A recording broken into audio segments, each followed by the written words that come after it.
우리 성도님들은 이 단어를 아십니까? 우리가 찬수라고 하죠. 이 단어는 이 기회라고 하는 뜻이 있습니다. 그런데 이 단어에서 시를 지로 바꾸면 change, 변화라고 하는 단어가 됩니다. 변화의 시작은 자신에게 주어진 기회를 어떻게 사용하느냐에 달려 있습니다. 그러므로 우리에게 닥쳐오는 이 기회들, 근데 이 기회가 사실 우리가 원하든 원하지 않든 우리에게 닥쳐오는 이 기회를 잘 사용하면 새로운 변화가 일어날 줄 믿습니다. 변화는 좋은 변화와 나쁜 변화가 있습니다. 그래서 세상을 살다 보면 기회를 잘 사용하여 성공된 삶을 살았던 사람들도 아니면 기회를 잘못 사용해서 실패적 삶을 살았던 사람들도 다 공통적으로 고백하는 것이 있습니다. 그 고백이 무엇이냐면 바로 주위의 사람들의 말이 엄청난 영향을 주었다고 하는 겁니다.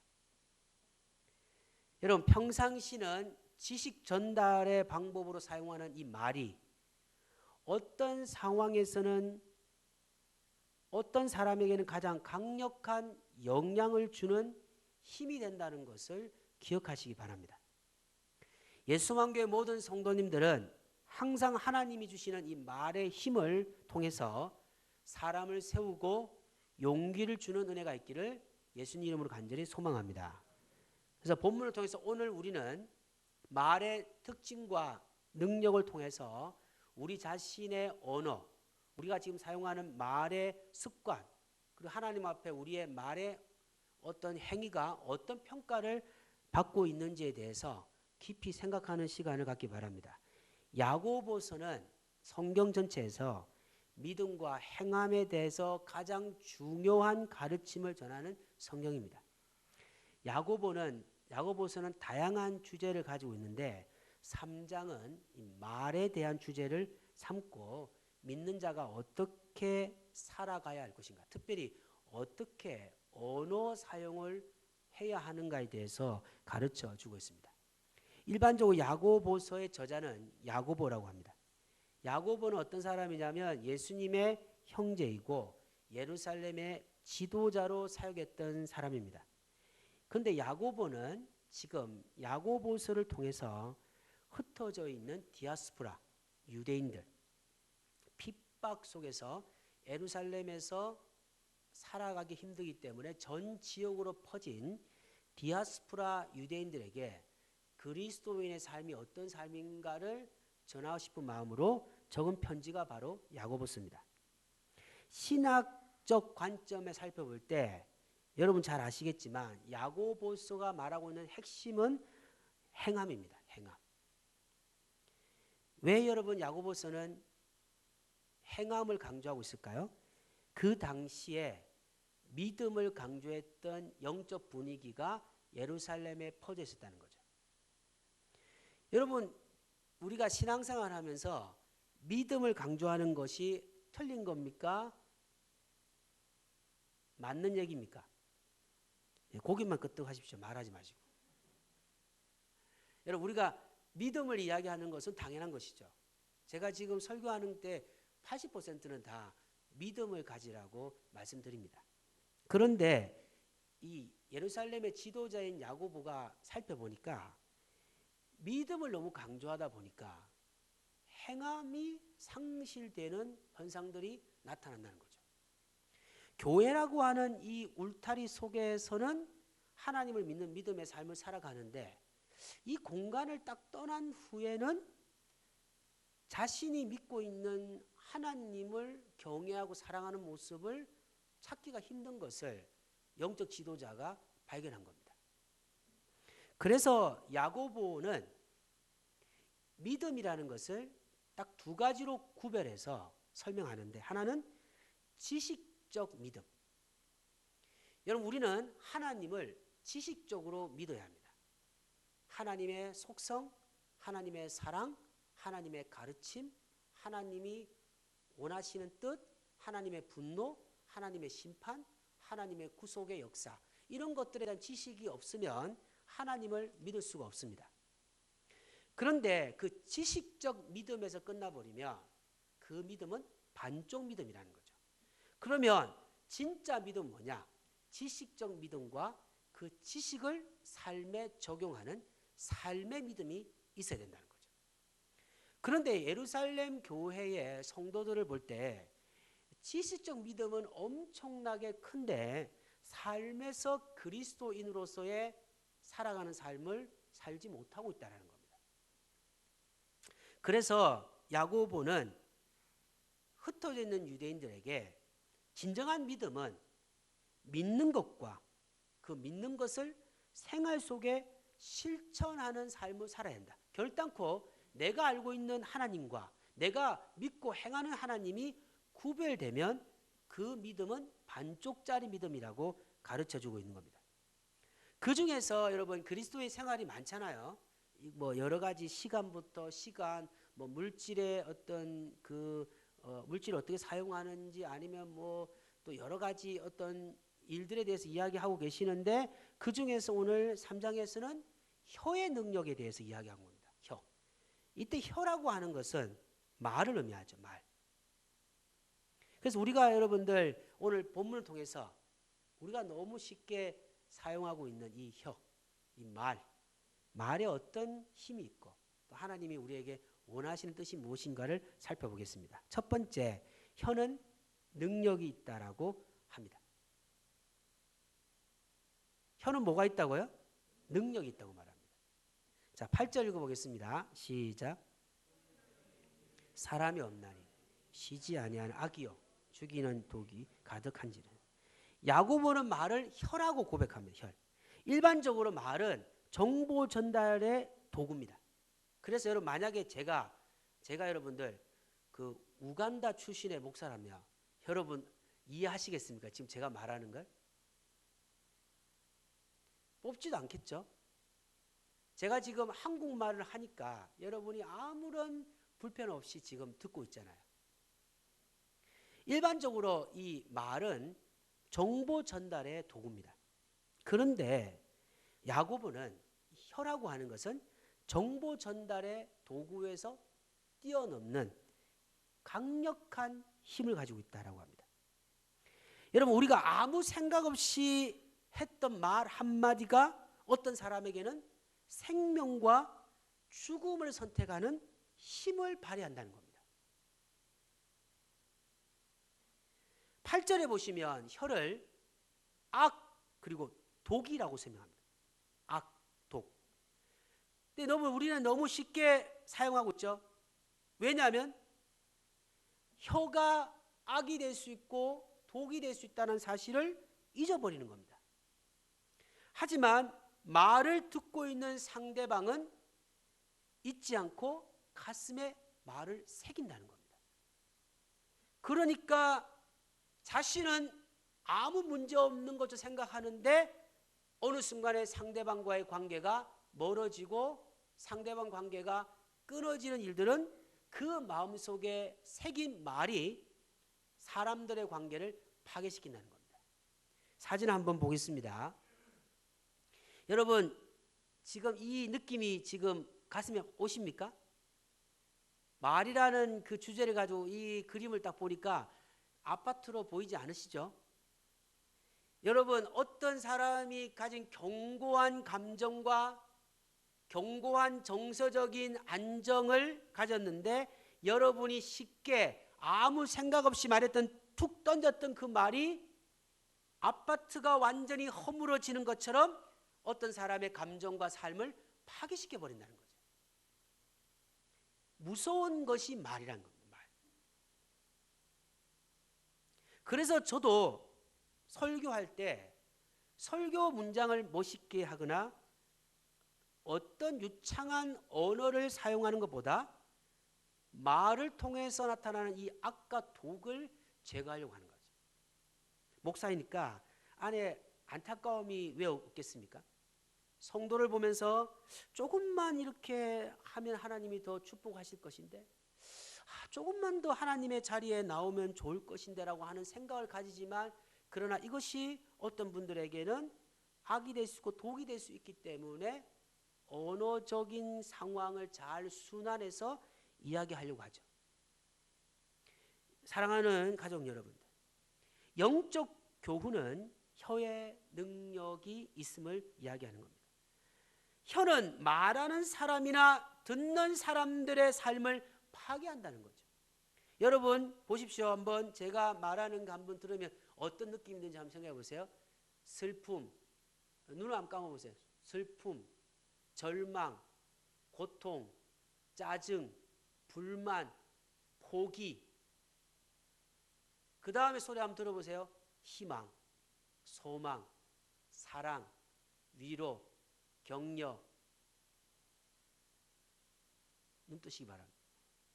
여러분, 첫 번째 단어를 들을 때 느낌하고 두 번째 단어들을 느낄 때 어떤 느낌이 드십니까? 목사님, 저는 똑같은데 그분은 빨리 그 감정이 회복되셔야 됩니다. 이건 어떻게 심각해서 해결 방법이 없어요. 그건 이미 감정이 죽은 거예요. 아무 감정이 없는. 보통 감정이 살아있는 분 같으면 첫 번째 들으면요, 답답합니다. 어둡습니다. 그런데 두 번째는요, 빛이 오는 것 같아요. 희망이 생기는 것 같아요. 그게 말의 힘이라는 겁니다. 사랑하는 가족 여러분들, 혀는 힘을 가지고 있는데 그 힘을 말의 영향력이다 이렇게 말합니다. 말의 영향력.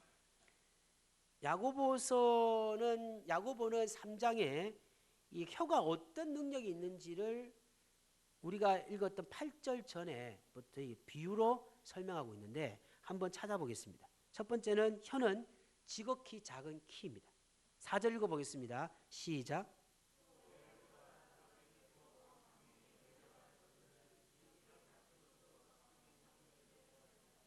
여러분 사진 한번 보겠습니다. 사진.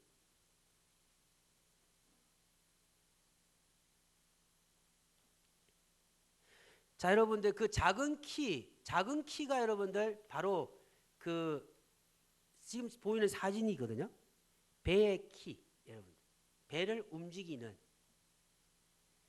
키입니다.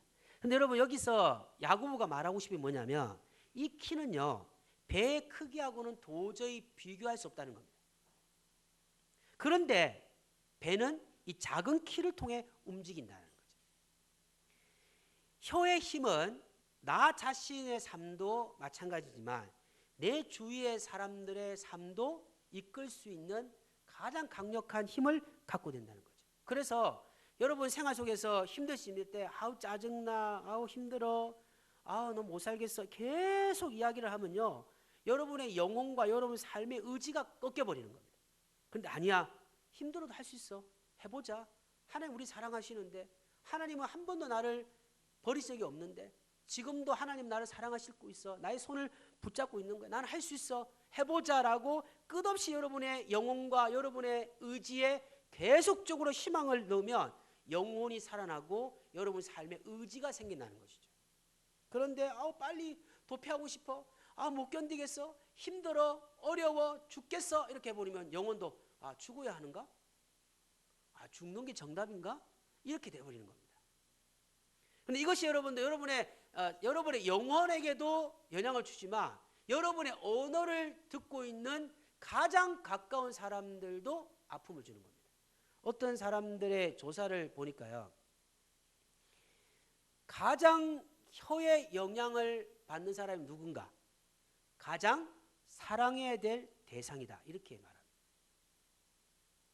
가장 우리의 말에 영향을 받는 사람은 하나님이 우리에게 사랑하라고 주신 우리의 주위에 가장 가까운 사람들에게 상처와 아픔을 준다는 겁니다. 그럼 누구겠습니까, 여러분들? 가족입니다. 가족. 가장 아픔과 상처를 주는 대상은 가족입니다. 그리고 동료, 친척들, 그리고 우리가 말하는 교회, 같은 교인들끼리 상처를 준다는 거죠. 두 번째, 혀는 불이라고 합니다. 5절 6절 읽어보겠습니다. 시작.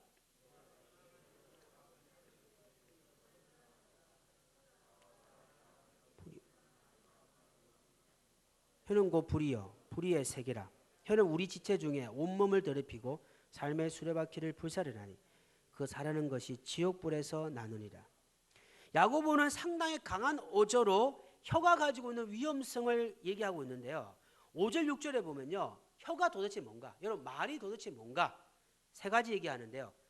많은 나무를 태운다고 말하는 거예요. 혀는 불인데 나무를 태워버린다는 거예요. 나무를 태운다는 건 뭡니까? 열매를 맺지 못하도록 만들어버린다는 거예요. 우리가 말하는 그 말 한마디가 사람들의 삶의 열매를 끊게 만드는 완전 나무를 태워버리는 정도로 독이 있다는 거예요. 그 안에 이 말이. 두 번째는요. 온몸을 더럽힌다는 거예요. 여러분이 여러분에게 말하는 그 말이 여러분의 삶을 더럽힌다는 거예요. 부정적인 거. 항상 부정적인 사람이 있어요. 고통스러워, 짜증나, 불만스러워 그렇게 해버리면요 완전히 짜증나 버리는 겁니다. TV에 보니까요 유명한 그 방송인인데 그 남편이 목사인 것 같아요. 목사. 처음에는 목사라고 하는 이야기를 안 하고 그냥 부부의 실제적 모습 이렇게 해서 카메라가 났는데 아주 다른 사람들한테는요 너무 따뜻하고 좋은데 이 목사님이 차만 타면 짜증쟁이가 되는 거죠. 핸들만 잡는 순간부터 끼어드는 아주머니 욕하고요. 막 하는 거예요. 그러니까 이 여자분이 못 견디겠다는 거예요. 차만 타면 죽겠다는 거예요. 차만 타면 고통스럽다는 거예요. 왜? 그 소리를 듣는 사람은 밖에 있는 아주머니가 아니고 자신이거든요. 그래서 여보, 당신이 짜증내면 밖에 있는 사람은 들리지가 않아. 내가 듣고 있어. 그럼 뭐라고 하는지 아십니까? 듣지 마. 눈 감고 있어. 그렇게 말하는 거예요. 그게 얼마나 문제가 있습니까? 혀의 위험성을 모르는 거예요. 그런데 이때 짜증내는 거예요. 왜 끼어드니 뭐 하니 할 때 그때 그 혀가 자신을 더럽히는 거예요. 상대방 옆에 있는 아내의 심령을 더럽혀버리는 거예요. 세 번째는 뭡니까? 삶의 수레바퀴를 불살한다는 거예요. 삶의 수레바퀴가 뭡니까? 삶의 그 수레바퀴는 가는 거잖아요. 그러니까 말이 인생을 살려고 하는 사람들의 의지를 꺾어버린다는 거예요. 그러니까 여러분의 말 한마디가 여러분의 인생의 의지를 꺾을 수도 있고 여러분의 주위의 사람들의 의지를 꺾을 수 있다는 겁니다. 살아보려고 진흙 같은 거리를 한번 가려고 수레바퀴를 가지고 움직이려 하는데 수레바퀴를 태워버리는 겁니다. 사랑하는 여러분들, 얼마나 말이 무섭고 위험하고 또 힘들고 조심해야 될 부분이 많죠. 요즘에 마스크 끼고 있으니까 말하고 싶으시죠? 말이 얼마나 중요한지 여러분 느끼시죠? 저도 요즘에 따뜻한 성도님들의 손을 잡고 싶은데도 이렇게 하다가 속 내립니다. 네. 우리가 일상생활에 손을 잡고 말하고 웃던 우리의 모습이 얼마나 소중한지를 마스크를 끼고 있으니까 느끼시는 거죠. 사랑하는 여러분들, 지나고 나서 후회하지 마시고 오늘 말씀을 가슴속에 새기시기 바랍니다. 그래서 내가 말하는 이 말이 나의 삶을 파괴시키고 내 주위의 사람들에게 파괴시킨다는 생각 가지고 말할 때 하나님 앞에서 언어를 사용한다 생각하셔야 됩니다. 여러분, 이 비유를 통해서 알 수 있는 것은요, 안타까운 건 뭡니까? 여러분, 나무를 태운다는 거예요. 또 수레바퀴를 불살한다는 말은 뭐냐면 혀는 죄를 만들 수 있다는 겁니다. 태워버린다는 거예요. 없애버린다는 겁니다. 우리는 인생을 살아가면서 항상 말하면서 지냅니다. 하지만 많은 사람들이 자신이 하는 말이 듣는 사람들의 감정, 꿈, 희망, 삶의 의지를 죄로 만드는 능력이 있다라고 하는 생각을 안 한다는 거예요. 그러니까 함부로 이야기합니다. 저도 이 말씀을 하면서 회개하고 말을 더 조심해야 되겠다는 생각을 또 했는데, 여러분들 인생에서 여러분 사람들을 일으키고 세우는 것도 바쁜데 삶의 희망과 의지를 제로 만드는 일을 한다면 하나님 앞에 섰을 때 우리가 얼마나 제약된 모습으로 판단을 받겠습니까? 요한복음 14장 27절 한번 보겠습니다. 시작. 내가 너에게 주는 것은 세상에 주는 것 같지 아니하리. 너희는 마음에 근심하지 말고 두려워하지 말고. 예수님의 사역을 하셨습니다. 예수님의 사역은 사람들에게 큰 위로와 힘을 주었습니다. 그때 예수님이 하셨던 기적, 병자를 일으키고 귀신을 쫓아내고 죽은 자를 살리고 했던 그 기적 통해서 사람들에게 위로가 되었지만, 그러나 예수님의 사역의 가장 큰 위로의 힘은 말이었습니다. 말을 통해서 두려움과 아픔 속에 있던 사람들이 위로를 받은 겁니다. 사랑하는 가족 여러분들, 우리는 예수님의 제자입니다. 그러면 우리는 예수님이 하셨던 언어의 사용을 실천하셔야 됩니다. 예수의 제자는 교회 예배 출석하는 것만으로 끝나는 게 아니고 우리의 입을, 우리의 혀를 예수 그리스도의 혀로 바꾸기 위해서 노력하는 사람이 그리스도인입니다. 우리는 지금까지 직장과 가정과 교회 속에 수많은 말을 하였습니다. 여러분, 우리의 이 말 속에 따뜻함이 있었는지 자신을 돌아보는 은혜가 있길 바랍니다. 대부분의 사람들 중에서 진짜 독한 사람, 정말 못된 사람, 이런 사람이 있을지 모르겠는데, 야, 이번 주 교회 가면, 아니면 퇴근하고 집에 들어갈 때 오늘 아내하고 남편한테 독한 말을 해야지, 죄를 만들어 버려야지, 그러면서 찾고 찾아가지고 한마디 툭 던지는 사람이 있다면 그 사람은 진짜 못된 사람이죠.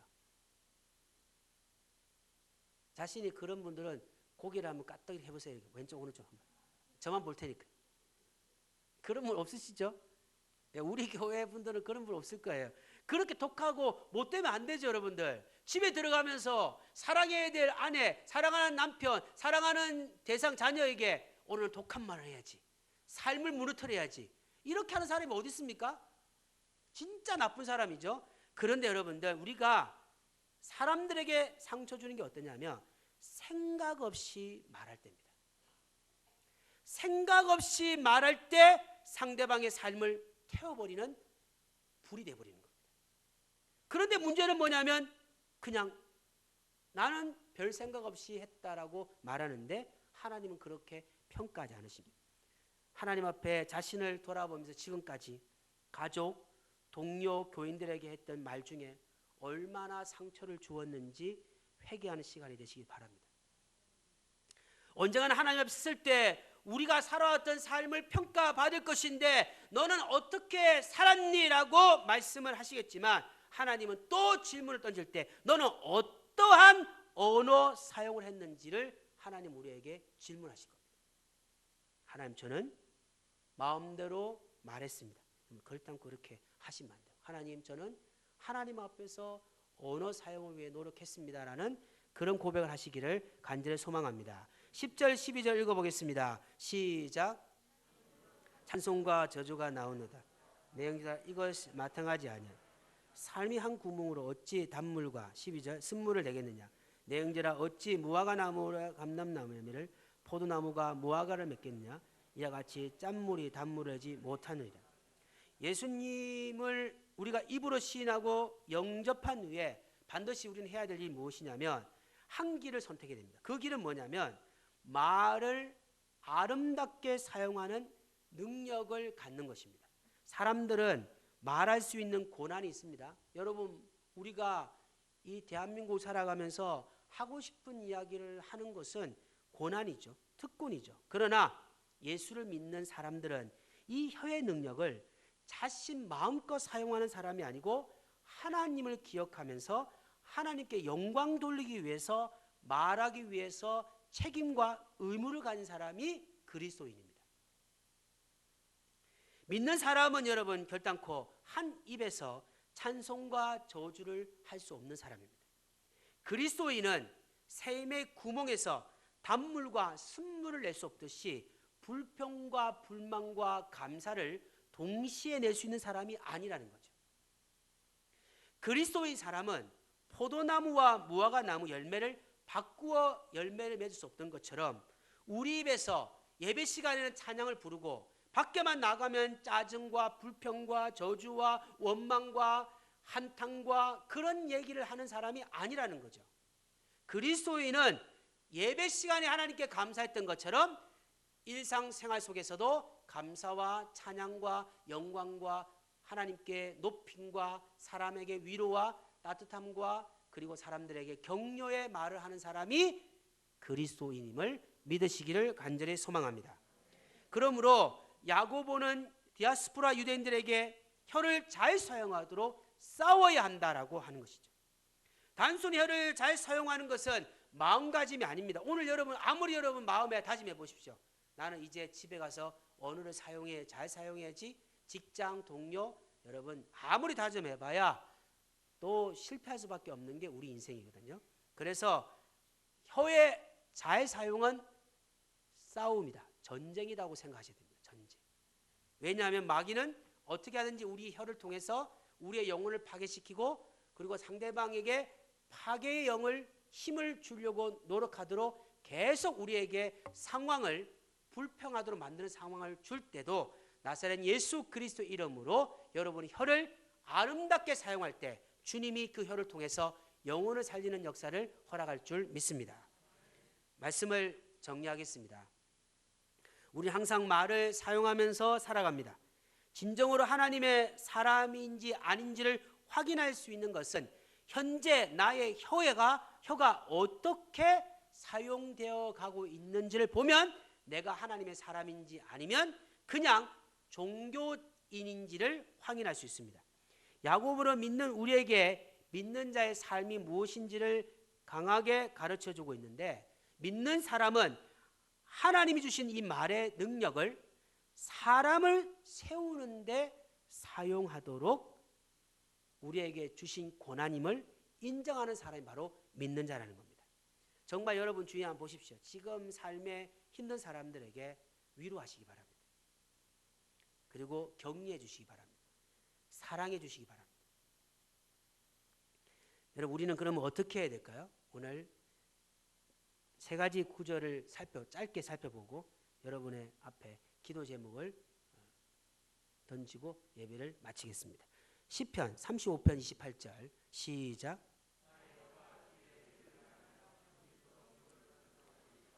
여러분의 혀가 주님의 의를 말하고 찬양하는 혀가 될 수 있도록 싸우시기를 간절히 소망합니다. 시편 139편 4절 시작.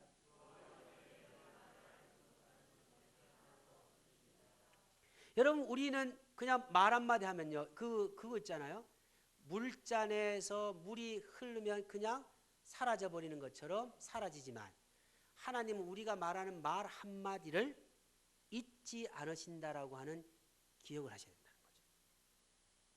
그래서 여러분이 그리스도인이면서도요 막 짜증하고 욕하고요 불평하고 불만하는 거 그냥 여러분만 듣는 줄 생각하시죠? 하나님은 지금 듣고 계시다는 겁니다.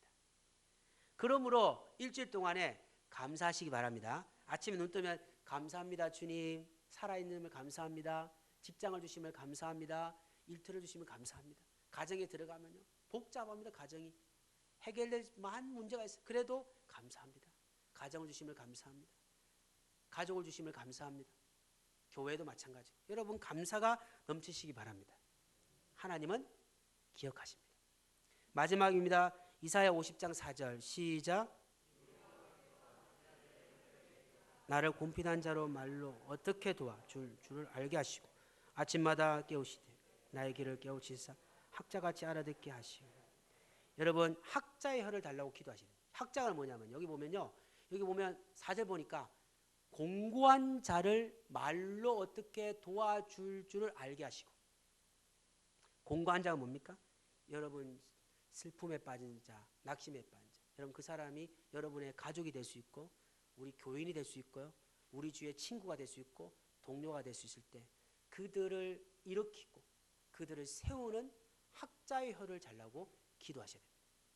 아침에 눈 뜨면 여러분 입에 이렇게 해서 한번 이렇게 잡고 기도하십시오. 하나님 학자의 혀를 주십시오. 오늘도 위로하는 자가 되게 도와주십시오. 오늘도 상처 있는 사람에게 격려하는 자가 되게 도와주십시오. 저는 우리의 혀를 하나님 앞에 하나님을 섬기고 다른 사람을 세우는데 사용하도록 기도하면 반드시 하나님이 우리 인생에 이 혀를 통해서, 이 말을 통해서 영혼을 건지며 사람을 세우며 하나님 영광을 돌리는 강력한 은혜를 주실 줄 믿습니다. 날마다 기도하는 우리가 되기를 주 예수 그리스도 이름으로 간절히 소망합니다.